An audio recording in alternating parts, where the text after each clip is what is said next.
Hello dear student, बहुत बहुत स्वागत है आप सभी लोगों का। प्यारे विद्यार्थियों, एसएससी एमटीएस 2022 से रिलेटेड इस वीडियो में हम लोग बात करने वाले हैं। सेशन 1 का कट ऑफ बनेगा या नहीं बनेगा, और क्या होगा अगर बनेगा तो, और बाकी आपका नॉर्मलाइजेशन इस क्या होने वाला है, किस तरीके से स्कोर बढ़ेगा, उसके बारे में हम लोग इस वीडियो में बात करने वाले हैं। तो फैक्ट मैं बताऊँगा, ठीक है। और आगे बढ़ने से पहले मैं आपको बता दूँ, PMYT डिस्काउंट कोड यूज़ करके अनअकैडमी प्लस ज्वाइन कर सकते हैं। PMYT डिस्काउंट कोड सभी कोर्सेज के लिए एप्लीकेबल होता है। देखिए यहाँ पे आपको 2022 की जो वैकेंसी है, ये आपका जो 18 से 25 वाला ग्रुप है बच्चे, सबसे ज़्यादा है वैकेंसी 9329, और MTS की जो 18 से 27 वाली ग्रुप है, इसमें आपकी कम वैकेंसी है। हवलदार की 529 केवल वैकेंसी है। तो यानी टोटल आपका ओवरऑल अब तक का MTS का जो पेपर है, पिछले 5-6 सालों में जो वैकेंसी आई है, उसमें सबसे ज़्यादा वैकेंसी आई है 12,523 वैकेंसी, बहुत अच्छी खासी वैकेंसी है। तो अब मैं एक आपको डेटा बताता हूँ। मैंने आपसे कहा था कि बच्चे सेशन 1 का जो है वो मार्क्स का एक कट ऑफ होगा, एक लाइन बनाई जाएगी, जिस लाइन को क्रॉस करने वाला ही आगे जाएगा। तो ये चीज़ें आपकी होने वाली हैं। तो सेशन 1 का कट ऑफ बनेगा नहीं बनेगा, उसकी एक मैं आपको झलक दिखाता हूँ, उसका एक मैं आपको बताता हूँ कि क्यों बनना ऐसा लगता है कि क्यों बनेगा। देखिए MTS 2021 की जो वैकेंसी थी बच्चे, वो आपकी की थी 7301, ठीक है। MTS और हवलदार की जो वैकेंसी थी वो 7301 वैकेंसी थी।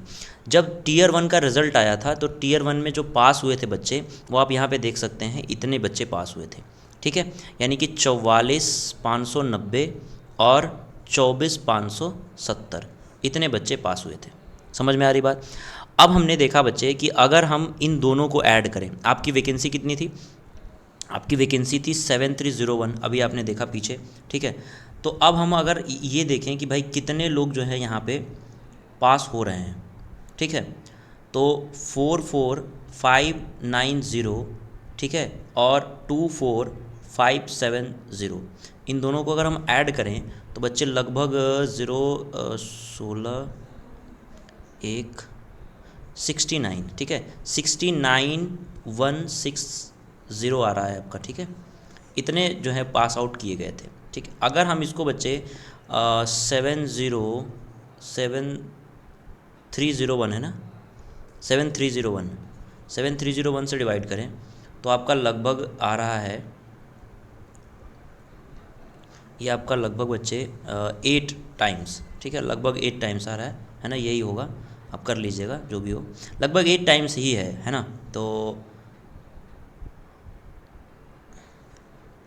8 नहीं, 9 टाइम्स है, एक सेकेंड, लगभग ये 9 टाइम्स है, ठीक।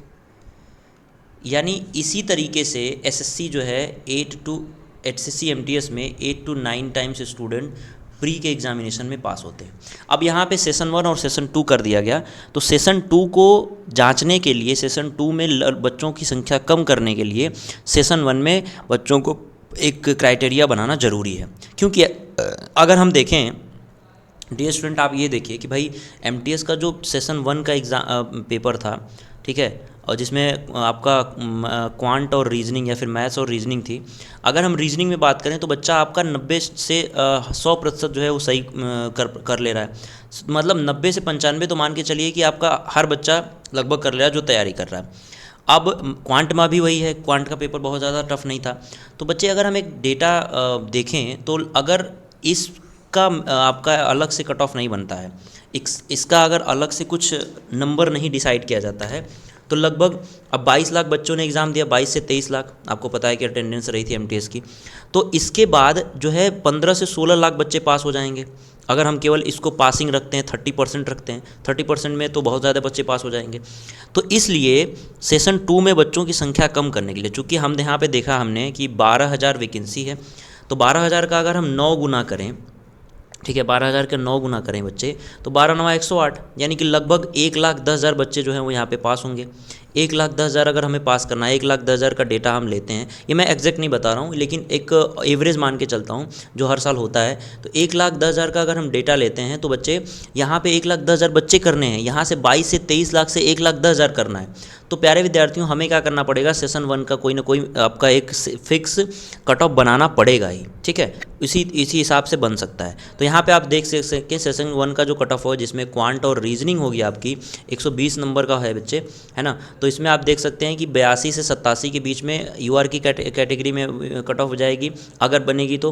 81 टू 85 आपके ओबीसी की कैटेगरी होगी। 80 to 81 SC EWS SC ST के आप देख सकते हैं, इसी अकॉर्डिंग कम जो है वो हो सकता है कट ऑफ। तो इतनी तो आपकी डेफिनेटली है जो कि जाने वाली है, ठीक है। तो आप देखिए कि सेशन 1 और सेशन 2 जिसमें कि आपके 60 मार्क्स के क्वेश्चन हैं और 120 ओवरऑल हो रहा है। तो आप बच्चों यहाँ पे देख सकते हैं कि इतनी कट ऑफ बनाई जा सकती है ताकि नंबर ऑफ़ स्टूडेंट जो हैं वो कम कर दिए जाएं, ठीक है। तो हम इसके बारे में ज़्यादा बात नहीं करेंगे, हम चलते हैं आगे। ये देखिए, ये आपका स्कोर है। जो सबसे ज़्यादा स्कोर बन रहा था वो 90 टू 93 बन रहा है, और सबसे कम स्कोर जो बन रहा था 57 या फिर 54 ऐसा करके, कुछ और डेटा यहाँ पे छूट गया है, इतना करके बन रहा है, ठीक है। तो अगर ये बन रहा है बच्चों, तो आप समझ सकते हैं कि सबसे कम स्कोर आपका 57 मान के चलते हैं हम, सबसे ज़्यादा 92। अब नॉर्मलाइजेशन की बात करते हैं, चूँकि आपको पता है कि जो मेंस होगा, ठीक है ना, मतलब सॉरी मेंस मैं कह रहा हूँ, जो आपके सेशन 2 है उसमें जीएस और इंग्लिश है, ठीक है। तो एक सेकेंड रुकना।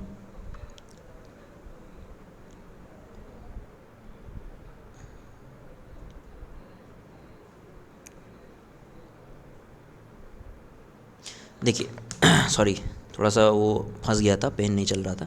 तो मैं आपको बताता हूँ बच्चे कि जो सेशन 2 है, सेशन 2 पे ही आपका मेरिट बनेगी। तो मैं मान लेता हूँ कि यहाँ पे आपके जीएस है और आपकी इंग्लिश है, ठीक है। तो इंग्लिश में अगर मैं मान के चलता हूँ बच्चे कि यहाँ पे मैक्सिमम बच्चे जो है वो अच्छा खासा रिजल्ट, क्योंकि एमटीएस की इंग्लिश थोड़ी आसान आती है, तो अच्छा खासा रिजल्ट जो है बच्चे यहाँ पे दे रहे हैं। तो अगर हम मान लेते हैं कि इंग्लिश में आप 70% से 80% बच्चे सब सही कर रहे हैं, जो डेटा इन्होंने दिया है। जीएस में बच्चे 17 क्वेश्चन ऐसा बताया जा रहा है कि 17% जो है वो एवरेज है, मार्क्स में सही आ रहे हैं। तो नॉर्मलाइजेशन जो होगा वो एसएससी की तरह होगा, अनएक्सेप्टेड। हम जितना भी एक्सपेक्ट नहीं कर सकते हैं उस हिसाब से नॉर्मलाइजेशन यहाँ पे भी देखने के लिए मिल सकता है। तो अगर आपके, मैंने आपको बताया था कि रॉ स्कोर बन रहा है 108 से लेके 112 के बीच में, ठीक है। रॉ स्कोर क्या बन रहा है, 108 से लेके 112 के बीच में। तो आपका नॉर्मलाइजेशन जो स्कोर होगा वो 118 के करीब पहुंचेगा, और आपकी जो यूआर की कैटेगरी होगी वो 118 से 123 के बीच में नॉर्मलाइज होने के बाद की मैं बात कर रहा हूँ, इतनी जा सकती है। ओबीसी की मैं बात करता हूँ, इतनी जा सकती है नॉर्मलाइजेशन के बाद 115 से 119 के बीच में। ईडब्ल्यू 109 से 112, एससी 100 से 105 और एसटी 95 से लेके 101 के बीच में हो सकती है। आपके रॉ स्कोर अगर 108 बन रहे हैं, ये अब आप देखो बच्चे, ये मत बोलना कि 108 ही नहीं, ये आपकी शिफ्ट पे डिपेंड करता है कि किस शिफ्ट में आपका कितना जो है। जैसे मान लीजिए आपका, मैं ये शिफ्ट दिखाता हूँ, देखो 16 तारीख की अगर सेकंड शिफ्ट है आपकी, तो सबसे ज़्यादा नंबर इसमें बने थे।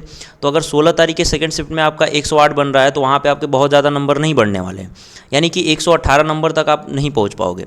लेकिन अगर आप 16 तारीख के जैसे ये वाला जो शिफ्ट था, मैं 1 मिनट दिखा देता हूँ, सबसे टफेस्ट शिफ्ट यहाँ के लिए जो दिखा हुआ है 16 का लास्ट वाला शिफ्ट लिखा हुआ है 67 नंबर, तो इसमें अगर आपका 108 बनता है तो डेफिनेटली वो 118 के करीब पहुंच जाएगा।